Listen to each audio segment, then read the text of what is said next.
Arvind Kejriwal speaking on the budget that's just been presented. Let's listen. इतने बड़े budget का फायदा मिलने वाला है। हमारा मानना है कि आज एक आम आदमी के सामने इस देश में दो सबसे बड़ी समस्याएं हैं, रोजगार और महंगाई।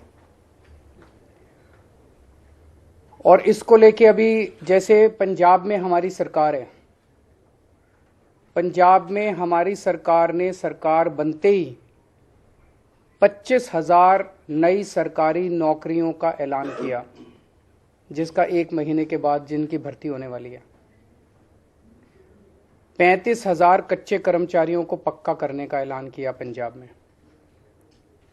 आज दिल्ली में जो बजट पेश किया गया है, अगर उसको मैं मोटे मोटे तौर पे बहुत ब्रॉडली देखूं तो इन दो समस्याओं का समाधान, रोजगार और महंगाई, इन दो समस्याओं का समाधान आज ये बजट दिल्ली के लोगों के लिए करता है। इतने बड़े स्केल के ऊपर, इतने क्रिएटिव और इनोवेटिव तरीके के साथ मुझे नहीं लगता, रोजगार पैदा करने के लिए मुझे नहीं लगता आज तक कभी भी किसी भी सरकार ने प्रयास किया है जो आज इस बजट के जरिए किया गया है। पिछले 7 साल में दिल्ली सरकार ने लगभग 12 लाख रोजगार दिल्ली के युवाओं के लिए तैयार किए। इनमें 1,78,000 रोजगार सरकारी सेक्टर में थे और लगभग 10 लाख रोजगार प्राइवेट सेक्टर में थे। 12 लाख रोजगार पिछले 7 साल के अंदर दिल्ली में आम आदमी पार्टी की सरकार ने तैयार किए। आज जो बजट पेश किया गया है, ये बजट अगले 5 साल के अंदर 20 लाख नए रोजगार तैयार करने का लक्ष्य रखता है। ये बात कहने के लिए भी हिम्मत चाहिए कि हम अगले 5 साल में 20 लाख रोजगार देंगे। ये कोई चुनावी वादा नहीं है, आज कोई चुनावी सभा नहीं थी। आज विधानसभा के अंदर बजट रखा गया और बजट में 20 लाख रोजगार तैयार करने का एक पूरा खाका देश के सामने रखा गया। ये बहुत ही बोल्ड बजट है, बहुत ही इनोवेटिव बजट है और इसके लिए मैं मनीष सिसोदिया जी को और उनकी पूरी टीम को बहुत बहुत बधाई देता हूं। यही आज लोगों की सबसे ज्यादा जरूरत है। कोरोना की वजह से बहुत सारे जॉब्स चले गए, हर घर के अंदर तकलीफ है, लोगों के पास नौकरियां नहीं है, लोगों के पास जॉब्स नहीं है।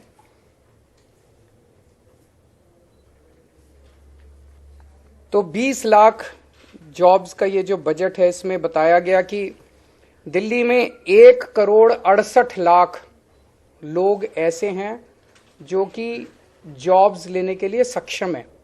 आबादी 1,68,00,000 नहीं है, आबादी तो 2 करोड़ के ऊपर है, इसमें बच्चे हैं। ये 1,68,00,000 लोग टोटल हैं who are fit to take up jobs. उन 1,68,00,000 लोगों में से केवल 1/3 लोग ऐसे हैं जिनके पास आज जॉब्स हैं दिल्ली के अंदर, बाकियों के पास जॉब्स नहीं है। तो ये 33% की जो संख्या है, इसे हमें बढ़ा के 45% तक 5 साल में ले जाना है। इसे 12% हमें इंक्रीज करना है। 12% इंक्रीज करने का मतलब है कि आज 56 लाख लोगों के पास जॉब्स हैं, इसे 76 लाख तक ले जाना है। तो 20 लाख नए जॉब्स हम लोगों को क्रिएट करने हैं। और ये कोई एम्प्टी प्रॉमिस नहीं है, खोखला वादा नहीं है। आज जितने डिटेल में इस बजट के अंदर पूरी रूपरेखा समझाई गई, ये जॉब्स कहां से आएंगे, इतनी महीन exercise, micro exercise, detailed exercise, practical exercise मुझे नहीं लगता कभी इस तरह की हुई है।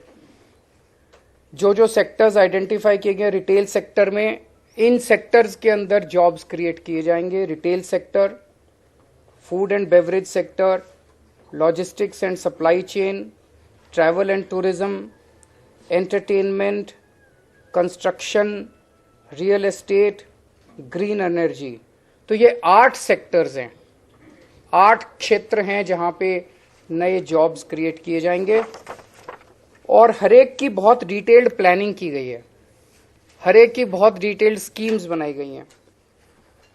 दिल्ली की 5 मार्केट्स आइडेंटिफाई की गई हैं जो कि दिल्ली की फेमस मार्केट्स हैं, ट्रेडिशनल मार्केट्स हैं।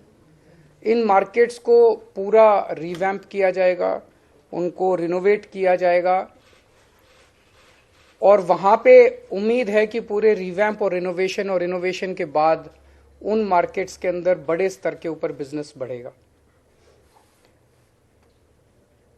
दिल्ली शॉपिंग फेस्टिवल लगाया जाएगा। दिल्ली शॉपिंग फेस्टिवल से उम्मीद है कि पूरे देश से और दुनिया भर से बहुत सारे टूरिस्ट्स दिल्ली आएंगे, जिससे दिल्ली की इकोनॉमी बढ़ेगी। और हर साल दिल्ली शॉपिंग फेस्टिवल होगा, लंबा फेस्टिवल होगा, जिससे दिल्ली की इकोनॉमी बढ़ेगी और दिल्ली में बड़े स्तर के ऊपर जॉब्स क्रिएट होंगे। होलसेल दिल्ली जो है हमेशा से देश का एक तरह से होलसेल मार्केट रहा है, पर किन्हीं कारणवश उसकी वो जो होलसेल का जो नेचर था, उसका जो कैरेक्टर था, वो खत्म हो गया। इसको वापस रिवाइव किया जाएगा, दिल्ली को वापस होलसेल मार्केट बनाया जाएगा और अलग से दिल्ली होलसेल शॉपिंग फेस्टिवल किया जाएगा। दिल्ली बाजार पोर्टल बना रहे हैं हम लोग। मैंने पिछली साल ऐलान किया था दिल्ली बाजार पोर्टल, जिसमें दिल्ली के सारी दुकानें, दिल्ली के सारे मार्केट्स एक पोर्टल पे लाए जाएंगे। तो दिल्ली के अंदर कुछ भी माल बिकता है, छोटी दुकान पे, बड़ी दुकान पे, कहीं भी कोई भी माल बिकता है, वो आपके पड़ोस में रहने वाला, किसी कॉलोनी में रहने वाला आदमी भी खरीद सकता है और 24 घंटे खरीद सकता है। ऐसा नहीं कि सूरज छिपने के बाद फिर दुकान बंद हो जाएगी, कभी भी खरीद सकता है, रात को 12 बजे 1 बजे भी खरीद। अमेरिका में रहने वाला कोई आदमी भी खरीद सकता है, लंदन में रहने वाला कोई आदमी भी आपके लोकल मार्केट से, खान मार्केट से, चांदनी चौक से, या आपके लोकल शॉपिंग कॉम्प्लेक्स से कोई भी माल खरीद सकता है। इससे हमें उम्मीद है कि दिल्ली की अर्थव्यवस्था को एक बड़ा जंप मिलेगा और दिल्ली के माल जो है वो पूरी दुनिया के अंदर बिकने चालू होंगे। गांधीनगर को ग्रैंड गारमेंट हब के रूप में डेवलप किया जाएगा। गांधीनगर का कपड़े का व्यापार जो है बहुत बड़ा है और इसको अगर हम अच्छे तरीके से, इसको सिस्टमैटिक तरीके से अगर रिवैम्प करके पूरे मार्केट को डेवलप किया जाए तो इसमें बहुत बड़ी अपॉर्चुनिटीज़ हैं। दिल्ली की जो नई स्टार्टअप पॉलिसी है वो बहुत बड़ी अपॉर्चुनिटीज़ खोलती है। दिल्ली ऑलरेडी देश का स्टार्टअप कैपिटल बन चुका है। दिल्ली के अंदर आज पूरे देश में सबसे ज़्यादा नए स्टार्टअप्स निकल रहे हैं। तो दिल्ली की जो स्टार्टअप पॉलिसी है, हमें उम्मीद है इसके ज़रिए बच्चे जो हैं वो बहुत सारे नए नए बिजनेस शुरू करेंगे और दूसरों को नौकरी देंगे। दिल्ली के जो नॉन कन्फॉर्मिंग इंडस्ट्रियल एरियाज़ हैं उसको सबको डेवलप किया जाएगा। यहाँ पे हमें उम्मीद है कि काफ़ी सारे जॉब्स निकलेंगे। जो फेमस फूड हब्स हैं उनको डेवलप किया जाएगा, उनको मार्केट किया जाएगा और फूड ट्रक पॉलिसी, जो खाने वाले ट्रक्स होते हैं, इसकी एक पॉलिसी बनाई जाएगी ताकि बड़े स्तर के ऊपर इनको प्रमोट किया जा सके।